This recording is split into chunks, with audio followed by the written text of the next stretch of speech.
Welcome to the deep dive.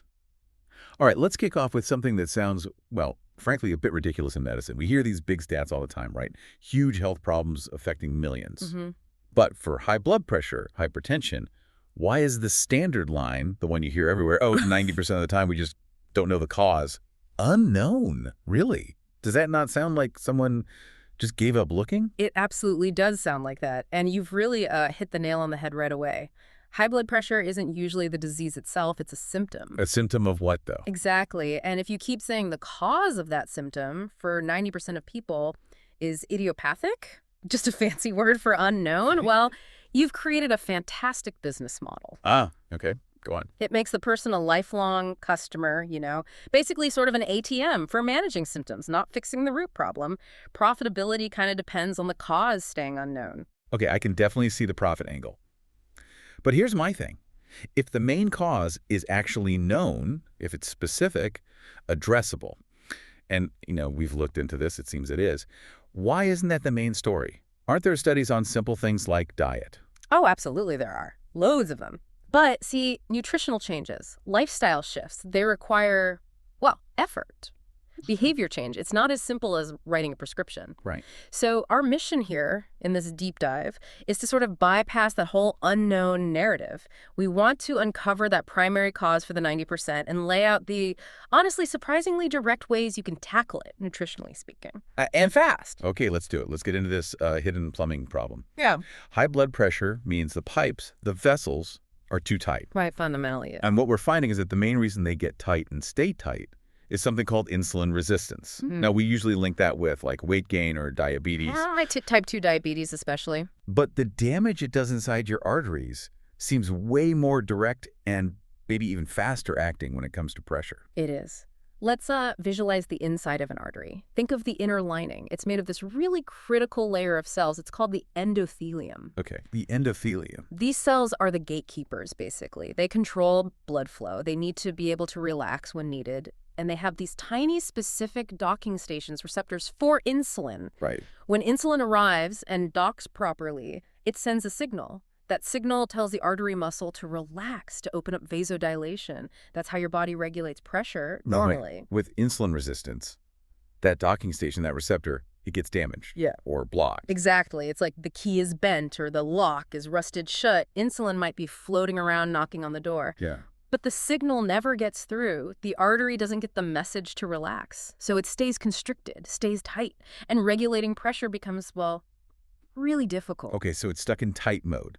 And that constant tightness, that inability to relax, leads straight into a second major problem. And this is a real aha moment for a lot of people. Okay. Insulin resistance messes up how cells handle minerals, particularly calcium. It causes way too much calcium to flood inside those endothelial cells and the smooth muscle cells in the artery wall. Calcium, right. And calcium makes muscles. Contract.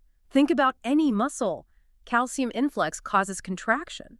So when the artery walls are flooded with excess calcium because of insulin resistance, They squeeze even tighter. It's not just failing to relax, it's being actively forced to constrict. Precisely. And that connection, that calcium overload, is exactly why one of the most common types of blood pressure medication works. Calcium channel blockers. Bingo. They work by blocking those channels, trying to reduce the calcium flood, but notice they're treating the symptom of too much calcium. Which is caused by the root problem of insulin resistance. Wow. Okay, so it's like mopping up the floor while the tap is still gushing? That's a great analogy. You're managing the damage, not fixing the leak. Okay, this is making sense. Now, you mentioned another layer, something called the glycocalyx. That sounds complicated. It sounds fancy, but the concept is pretty straightforward, and it's maybe the most overlooked piece of this whole puzzle. It sits right on top of that endothelium we were just talking about. Like a coating. Exactly. Think of it like the non-stick coating on a brand new frying pan. Okay, I like that. Teflon for your arteries. Sort of, yeah. It's this incredibly delicate, kind of fuzzy, sugary layer. Its whole job is to be slippery, to prevent things like cholesterol, fats, clotting factors from sticking to the artery wall itself. It protects the endothelium underneath. Makes sense. You need that smooth surface. Otherwise, things start to, well, dunk up the works, build up, cause problems. Right. And here's the really cruel irony. This protective sugar coating Uh-oh. I sense where this is going. is incredibly vulnerable to damage from too much sugar. Yeah. And starch, when your blood glucose or even fructose spikes really high, like after a carb-heavy meal, that excess sugar acts almost like acid rain on this delicate layer. It literally starts dissolving the glycocalyx, and it happens No fast. way. So the very thing our body uses for energy when there's too much of it basically corrodes the protective lining of our pipes from the inside out. That's essentially it. It strips away the nonstick surface, Yeah. and without that protective shield, The artery wall itself, the endothelium, is exposed. direct damage, inflammation starts. You can get tiny little holes or lesions. The clotting system goes into overdrive trying to patch things up.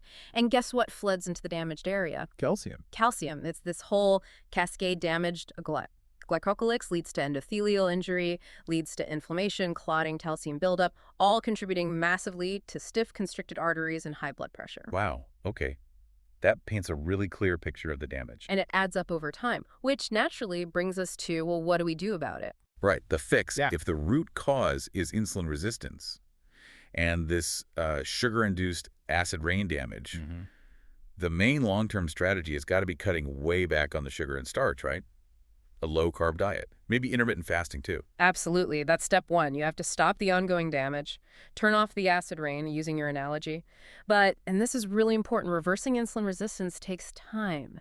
Weeks, months sometimes. And high blood pressure needs to come down now. Exactly. Plus, the condition itself, the insulin resistance, and the damage it causes often leads to some serious deficiencies in key nutrients that are critical for actually lowering blood pressure quickly. So you have to actively replace those. Okay, so it's two-pronged. Stop the damage with diet and actively repair and support with nutrients. What are we talking about here? What are the key players? We often talk about the big three for this. First up is vitamin D3. It's crucial for hormone balance, immune function, and starting that repair process. But to really make a dent quickly, especially if someone's deficient, which is common, the dosages needed can be quite high initially. We're talking, in some specific protocols that have been studied, levels like 10,000 IUs, or sometimes even up to 30,000 IUs daily for a period. Whoa, hang on. That sounds enormous compared to standard recommendations. It is. And, it's vital to stress. These aren't just casual recommendations. These are doses used in specific contexts, often targeting severe deficiency linked to hypertension. You absolutely need to know your own levels and work accordingly, perhaps with a practitioner. Right. Context is key. Not a general, everyone take this much advice. Definitely not. But the point is, low levels won't cut it for this kind of rapid intervention. High repletion might be necessary to kickstart the process. Understood. Okay, big nutrient number one. Right. Vitamin D3, potentially at high doses initially. What's number two? Number two is magnesium, preferably in the glycinate form, as it's usually well absorbed and easier on the gut. Magnesium, right. If calcium causes contraction. Magnesium causes relaxation. It's the natural counteragent. It's absolutely essential for relaxing smooth muscle, like the muscles in your artery walls. And it actively helps push that excess calcium out of the cells where it's causing the constriction. It helps restore the balance. Okay, so D3 for signaling and repair, magnesium for relaxation and kicking out excess calcium. Is there a connection between them? Huge connection. They work as a team. Magnesium is needed to activate vitamin D. Vitamin D doesn't really work properly if your magnesium stores are low. Ah, so they're synergistic. You need both. Completely intertwined for cell signaling, calcium regulation, the whole 9 yards. Plus, magnesium has this great bonus effect of helping to lower stress hormones like cortisol and adrenaline. Which also raise blood pressure. Exactly. And it even plays a role in starting to repair that damaged glycocalyx. So it's doing multiple jobs here. Wow, magnesium sounds like a powerhouse.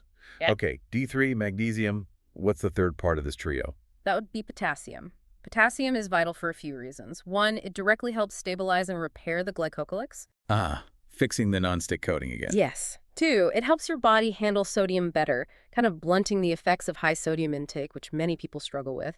And three, like magnesium, it's directly involved in helping smooth muscle relax. More potassium generally means lower blood pressure. Okay.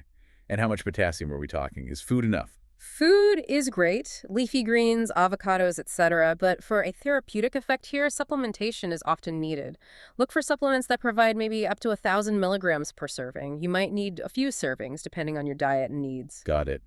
D3, magnesium glycinate, potassium. The big three for getting things moving in the right direction fast. Yeah. Now, there was something else, something that actually made me chuckle when I was reading up on this, the sulfur connection. Ah, yes. Sulfur. It's another absolutely essential component needed to rebuild that protective sugar coating, the glycocalyx. Remember, it got dissolved by the acid rain. Right. You can't properly rebuild that non-stick layer without enough sulfur. It's a physical building block. Okay, makes sense. So where do we get the best sulfur, according to the research? Well, the most bioavailable, readily usable sources are found in foods like grass-fed red meat and eggs. And that's the funny part. Isn't it just classic? For years, maybe decades, the standard advice for blood pressure, for heart health was cut back on the red meat, watch the eggs, cholesterol, saturated fat. That's been the dominant narrative. And yet here they are, popping up as nutritional heroes because they're packed with the specific things sulfur needed to actually fix the underlying arterial damage. It's like finding out the fire extinguisher you were told was dangerous actually contains the perfect solution. It really highlights the problem with focusing on single nutrients in isolation, like just blaming saturated fat or cholesterol. Instead of looking at the whole food and what it provides, the whole package matters. Red meat and eggs bring a lot more to the table than just fat and cholesterol. Absolutely. Okay, so as people start making these changes, cutting carbs, maybe fasting, adding the big three nutrients, maybe focusing on sulfur-rich foods, Yeah. they need to track things, right? Yeah. Oh, definitely. Monitoring is crucial. Get a reliable home blood pressure monitor. Use it regularly, maybe morning and evening. Keep a log. And track the food, too. Yes, especially the carbs. You need to be a detective about hidden carbs in sauces, dressings, processed foods. Remember, even small amounts keep that acid rain falling on the glycocalyx. Be meticulous, at least initially. Okay. Now, sometimes people see a specific pattern when they start doing this, right? Yeah. Like the bottom number comes down, but the top one stays high. Yes, that's a common scenario. The bottom number, the diastolic pressure, often responds first. That reflects the resting tension in the blood vessels. Seeing that drop is a great sign. It means the magnesium, the potassium, the lower insulin levels are helping the vessel walls relax. Good news there. But the top number, the systolic pressure, the pressure when the heart beats, sometimes it stays stubbornly high. And that tells you something different. It often points towards the nervous system. The systolic number is much more sensitive to your sympathetic nervous system, your fight or flight response. Chronic stress, anxiety, lack of sleep. These keep pumping out adrenaline and cortisol, which keeps that top number jacked up, even if the vessel walls themselves are starting to relax. Okay. So if the nutrition is fixing the plumbing, but the systolic is stuck, the problem is more upstream in the control system. You could put it that way, yeah. The focus then needs to shift heavily towards lifestyle factors that calm the nervous system. Are you getting enough deep sleep? Really prioritizing it? Good question. Are you incorporating stress reduction? Things like long walks, meditation, yoga, just quiet time. Maybe increasing that magnesium dose, especially before bed, because it helps with relaxation and sleep. Or considering adaptogens like ashwagandha, which can help modulate the stress response. So it becomes less about just the artery mechanics and more about managing the body's overall stress load. Exactly. You need to address both the physical damage and the nervous system overdrive if both numbers aren't coming down. Right. Okay, so let's circle back. We started with this idea, this sort of medical shrug, that 90% of high blood pressure is a complete mystery, probably needing lifelong medication. And what we've really uncovered is that in the vast majority of cases, hypertension isn't some unknowable disease. It's a predictable symptom. A symptom rooted in insulin resistance, the resulting damage to the glycocalyx and endothelium, and the subsequent calcium issues. And it's fixable, or at least dramatically improvable. Often, yes. Through very specific, targeted dietary changes, primarily lowering carbs and nutritional support to address the deficiencies and speed up repair. It's about addressing the root cause, not just masking the symptom with, say, a calcium channel blocker forever. It's quite a different perspective, isn't it? Knowing the why and the how. If the cause behind 90% of this massive health issue is actually this specific, this mechanical, involving things like sugar damage and nutrient needs, things we can address with, diet and readily available supplement. It really makes you wonder why it's a mystery narrative is so persistent. You start thinking back to that profit motive you mentioned at the beginning. The science explaining these arterial mechanisms is pretty clear. The pathways are well documented. Let's say the incentives to widely broadcast this kind of solution maybe aren't quite as clear. So wrapping this up, if the secret to potentially fixing your high blood pressure is mostly about taking care of that delicate sugar coating inside your arteries and topping up a few key nutrients, What else are we being told is some great mystery that might actually just be a matter of, well, changing the channel? Makes you think, doesn't it?